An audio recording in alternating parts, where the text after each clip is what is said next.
بسم اللہ الرحمن الرحیم الحمد للہ والصلاة والسلام علی رسول اللہ اما بعد۔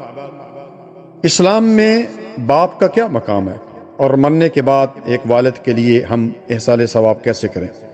پیارے بھائی، اس وقت واٹس ایپ پر یہ بہت زیادہ شکایات مل رہی ہیں کہ بچے والد کا احترام نہیں کرتے، والدہ کی تو عزت کرتے ہیں، احترام کرتے ہیں، لیکن والد کا احترام نہیں کرتے، حتیٰ کہ مارتے ہیں۔ تو آج کی اس نشست میں والد کا، صرف والد کا کیا مقام ہے اس کے بارے میں بات کروں گا۔ پہلی حدیث، باپ جنت کا بہترین دروازہ ہے۔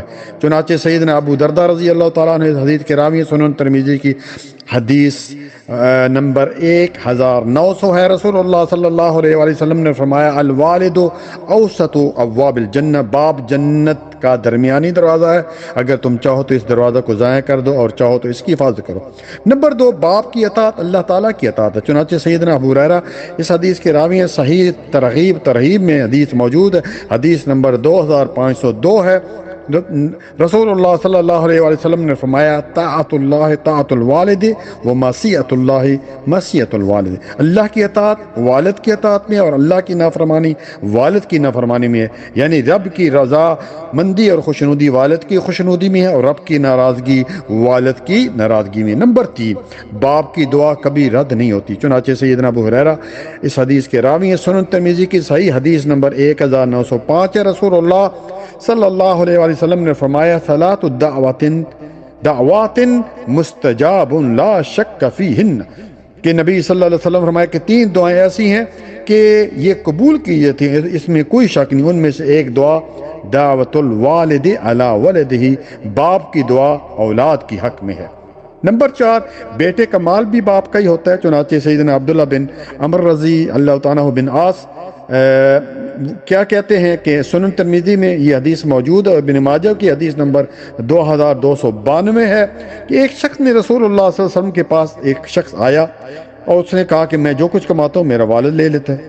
آپ صلی اللہ علیہ وسلم نے فرمایا، انت و مالک لابیک، تم اور تمہاری دولت دونوں تمہارے والد کی، یعنی ان والد کے لیے ہیں۔ اور پھر فرمایا، تمہاری اولاد تمہاری بہترین کمائی ہے، لہذا تم ان کے مال میں سے کھاؤ۔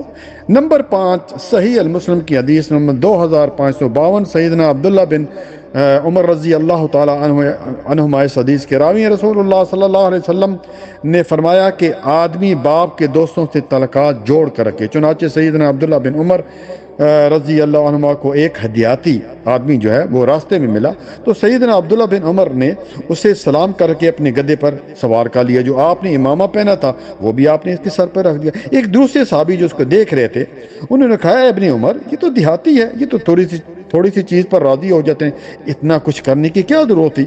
تو سیدنا عبداللہ بن عمر رضی اللہ تعالیٰ عنہ نے کیا فرمایا، اس شخص کا والد میرے والد عمر کا دوست۔ اللہ اکبر۔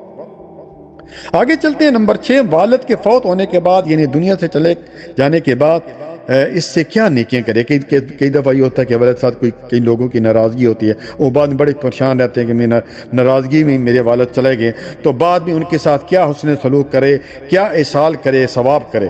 پہلی بات، بیٹے پر لازم یہ ہے کہ اگر باپ کا وفات پا چکا ہے تو بیٹا دیکھے کہ اس کے باپ نے کسی کا قرض تو نہیں دینا، فوراً اس کا قرض ادا کرے، ورنہ اس کی روح زمین اور آسمان کے درمیان لٹکی رہتی ہے، یعنی جنت میں داخل نہیں ہو سکتی۔ تو اس کا قرض جب تک کہ ادا نہ کیے جائے، نمبر 1۔ نمبر 2، باپ کی طرف سے حج اور عمرہ کرے، جس طرح کہ نبی صلی اللہ علیہ وسلم نے ایک شخص کو فرمایا تھا کہ حج عن ابیک واعتمر، کہ اپنے باپ کی طرف سے حج اور عمرہ کرو۔ سنن ترمذی کی صحیح حدیث نمبر 933 اور ابن ماجہ کی حدیث نمبر 2906۔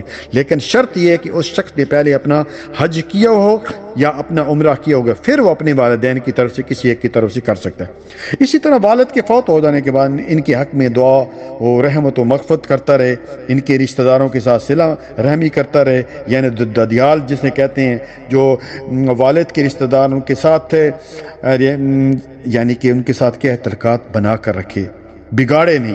والد کے دوست احباب جو ہیں ان کی عزت احترام کرتا رہے، ان کی طرف سے والد کی طرف سے مسجد بنا دے یا اس میں حصہ لے لے، والد کی طرف سے صدقہ کر دے، والد کی طرف سے پانی کا کنواں اگر کہیں چانس میں رہے مسجد میں یا جدھر تو وہ کھدوا دے۔ یہ تمام چیزیں جو ہیں ان کے لیے صدقے جا رہی ہیں۔ اللہ تعالیٰ سے دعا ہے کہ جن کے بھی والدین فوت ہو چکے ہیں ان کو جنت کے اعلیٰ مقام میں درجہ عطا فرمائے۔ جزاک اللہ خیرا، بارک اللہ فیک۔ السلام علیکم ورحمۃ اللہ وبرکاتہ۔